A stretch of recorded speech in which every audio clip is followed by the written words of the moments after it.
सवाल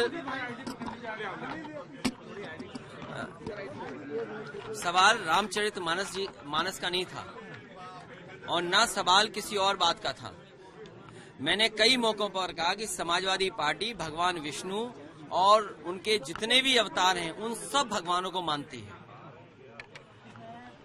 और जो सवाल उठा था वो ये था कि अगर आप गंगा जल से मुख्यमंत्री आवास को धोएंगे और पूजा पाठ करने के लिए रोकेंगे, तो गोमती के किनारे जो पूजा पाठ के लिए संतों ने बुलाया था, जब मैं वहां पहुंचा तो नहीं मुझे जाने दिया।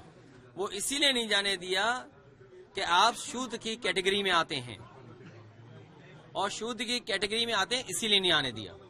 आपने सदन में अमर्यादित भाषा को लेकर जो मुख्यमंत्री ने टिप्पणी की थी उस पर भी सवाल खड़ा किया।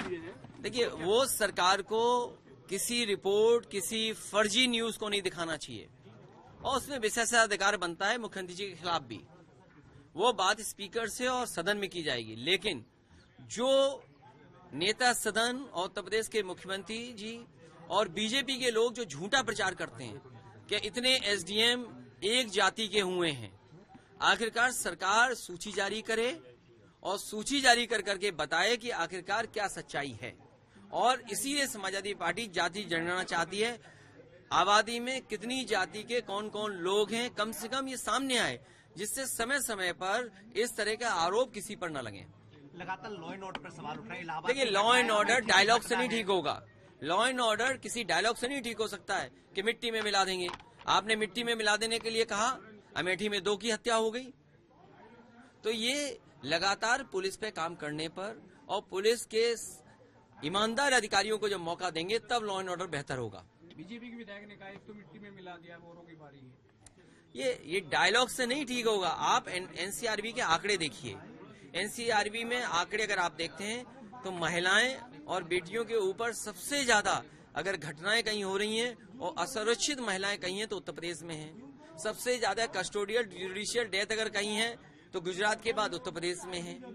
और दंगा से लेकर के और जो घटनाएं हैं, लूट की, छिनैती की, इस तरह की जो घटनाएं, वो भी उत्तर प्रदेश में लगातार बढ़ती चली जा रही हैं। और जीरो टॉलरेंस करप्शन के लिए अगर कहते हैं तो पुलिस वसूल रही है पैसा।